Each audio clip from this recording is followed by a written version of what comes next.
সকলোৰে জীৱনত হয়তো বহুত এনেকুৱা ধৰণৰ কেতিয়াবা মুহূৰ্ত আহি পৰে নহয় জানো যে যিকোনো সময়ত আচলতে সকলো মানুহ ভাঙি পৰে আৰু যিসকলৰ অহা নাই তেওঁলোকৰ কথাবোৰ নাজানো কিন্তু মোৰ আহিছে মানে আৰু সেইটো মুহূৰ্তত আচলতে এনেকুৱা লাগে যেন মই মানে পৃথিৱীখনলৈ মই কিয় আহিলোঁ নহয় জানো মানে ইমান অকলশৰীয়া এটা অনুভৱ হয় আৰু এটা কথা ক'বলৈ গ'লে মানে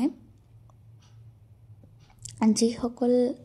আপোনাৰ নিজৰ যিসকলে আপোনাক বহুত বেছি ভাল পায় সেইসকলৰ বাহিৰে আন কোনো মানুহে আপোনাক কেতিয়াও ইমান মনৰ পৰা কেতিয়াও ভাল পাব নোৱাৰে আৰু বহুতে আপোনাক ভাল পোৱাটো দেখুৱাই দিব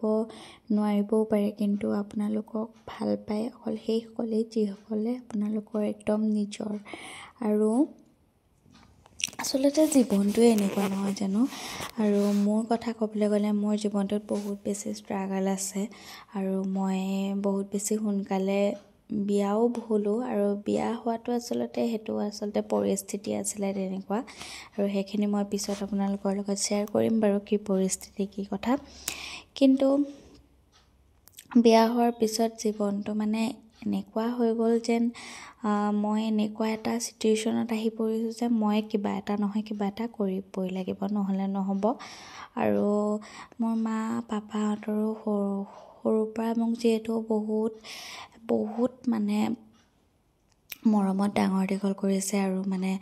মায়ে পাপাই মই ইমান বস্তু মোক ইটো লাগে সিটো লাগে তেনেকৈ বেলেগ ল'ৰা ছোৱালীৰ নিচিনাকৈ নকওঁ বাৰু লাগে বুলি কিন্তু মই কেতিয়াবাতো আচলতে কওঁ মানে একেবাৰেও নোকোৱা নহয় কিন্তু ইমান বেছিও নকওঁ মানে তো কেতিয়াবা যেতিয়া কওঁ তেতিয়া মানে মই আকৌ এবাৰ ক'বলগীয়া নহয় যে মোক এইটো বস্তু কিয় নিদিলা বুলি মই সেইটো বস্তু একদম পাইছিলোঁ আৰু মই একদম অভাৱ অনুভৱ কৰা নাছিলোঁ মানে মই একদম সৰুৰ পৰা আৰু এতিয়ালৈকে বিয়াৰ পাছতো মানে মানুহজনে মোক একোৱেই অভাৱ অনুভৱ কৰিবলৈ নিদিয়ে কিন্তু কেতিয়াবা এনেকুৱা পৰিস্থিতি হৈ যায় যে মানুহজনো তাত থমকি ৰ'ব লগা হয় আৰু সেইটো মুহূৰ্তত মই এনেকুৱাকৈ উপলব্ধি হয় যে মই আচলতে নিজেই কিবা এটা কৰিব লাগিব কিন্তু মানে যিহেতু তেওঁৰো তেনেকুৱা পৰিস্থিতি আহি পৰে তেওঁৰ সন্মুখতো যে তেওঁ একো কৰিব নোৱাৰা হৈ যায় তেনেকুৱা বহুত কথা আছে সেইবিলাক আচলতে খুলি ক'বলৈ গ'লে একদম কিতাপেই হ'ব আৰু এখন কিন্তু যি কি নহওক মানে প্ৰত্যেকজনী ছোৱালীয়ে আচলতে নিজে কিবা এটা কৰাটো খুব বেছি জৰুৰী যিহেতু আজিকালি সমাজখন আগবাঢ়িছে যদিও কিছুমান ক্ষেত্ৰত আচলতে পিছ পৰি আছে যিহেতু আমি এখন সমাজত থাকোঁ আৰু আমি যিহেতু গাঁৱত থকাখিনিতো আৰু বেছি প্ৰব্লেম হয় যিহেতু গাঁৱৰ কিছুমান মানুহ আচলতে গাঁৱৰ ভিতৰতে যিহেতু সোমাই থাকে তেওঁলোক বাহিৰলৈ ওলাই যাব নোৱাৰে আৰু সেইকাৰণে আচলতে সেই গাঁৱৰ আগৰ নিয়ম কিছুমান বা কিবা কিবি সেইবিলাক ধৰি ৰাখিব বিচাৰে যি কি নহওক সেইবিলাক কথা বাদ দিলোঁ কিন্তু আচলতে মই এটাই ক'ব বিচাৰোঁ যে ছোৱালীখিনি আচলতে নিজৰ ভৰিত নিজে থিয় হোৱাটো খুবেই বেছি জৰুৰী আৰু মোৰ যিহেতু কেইদিনমান বুলি নকওঁ আচলতে এবছৰেই হ'ব হ'ল বাৰু যিহেতু পাপা মোৰ ঢুকাইছে যিসকলে গম পায় আৰু কিন্তু সেইবিলাক কথা মই ইয়াত ক'বলৈও মানে মোৰ ক'ব মন নাযায় বাৰু যি কি নহওক যে আৰু সেইকাৰণে যিহেতু মই ঘৰৰ ডাঙৰ ছোৱালী আৰু ডাঙৰ ছোৱালী হিচাপে মোৰ বহুত বেছি দায়িত্ব আছে আৰু অকলশৰীয়া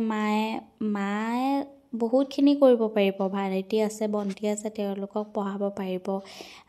ডাঙৰ কৰিব পাৰিব চব কৰিব পাৰিব কিন্তু মোৰো এটা দায়িত্ব আছে সেইকাৰণে মই যিহেতু মানুহজনক ক'লে মানুহজনে কেতিয়াও নকয় যে মই এইটো নকৰোঁ বুলি কিন্তু যিহেতু মোক সৰুৰ পৰা মাহঁতে পঢ়াই শুনাই ডাঙৰ কৰিছে যে মই কিবা এটা কৰিম বুলিয়ে চাগে আৰু মোক একদম বহুত বেছি মানে ভালকৈ গাইড দিছিলে আচলতে তো সেইকাৰণে মোৰ সেইটো কোনোবা এখিনিত মোৰ সেইটোও আহি পৰে যে মোক যিহেতু সৰুৰ পৰাই ইমানখিনি গাইড দি মোক পাপাই পঢ়ালে আৰু যদি এতিয়া পাপা নথকাত মই যদি সেই দায়িত্বখিনি গ্ৰহণ নকৰোঁ বা নলওঁ তেনেহ'লে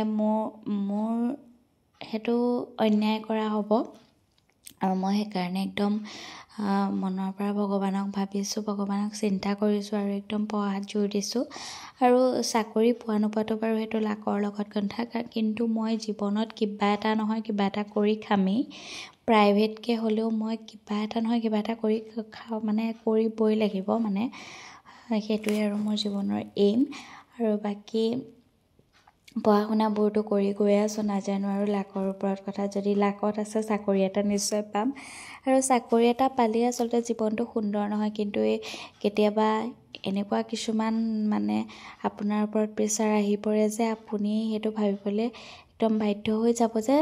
খুবেই প্ৰয়োজন এটা চাকৰিৰ। আৰু মোৰ বিষয়েনো আৰু কি ক'ম বাৰু। মোৰ ভিডিঅ'বোৰ চাই থাকিব আপোনালোকে, ভিডিঅ'বোৰত মৰম দিব। তো ভিডিঅ'টো ইমানেই আছিলে। ভিডিঅ'টো চাই কেনেকুৱা পালে আপোনালোকে জনাব আৰু কমেণ্ট এটা কৰি যাব। আৰু মোৰ আগৰ ভিডিঅ'বোৰ যদি চোৱা নাই প্লিজ গৈ পেলাই চাই ল'বগৈ। মই এতিয়া ষ্টাডি ভ্লগ কিছুমান দিবলৈ ষ্টাৰ্ট কৰিছোঁ আৰু মই একদম বহুত ভাল ৰেচপঞ্চ পাইছোঁ মানে ষ্টাডি ভ্লগকেইটাত। আৰু আপোনালোকেও পঢ়ি যাওক, জীৱনত কিবা এটা কৰিবলৈ ট্ৰাই কৰক। যিহেতু আপোনালোকৰ কাৰণে মা দেউতাহঁতে বহুত বেছি কষ্ট কৰি থৈছে, এতিয়া আপোনালোকৰ টাৰ্ণ হয় যে আপোনালোকে মা পাপাক বা মা দেউতাক সেইখিনি সুখ দিয়ে আৰু ঘৰখন আপোনালোকে চলাই নিয়ে ধুনীয়াকৈ। আৰু মোৰ ক'ব লগা আছে ইমানেই আছিলে। বাকী আজিলৈ আহিছোঁ, বাই বাই।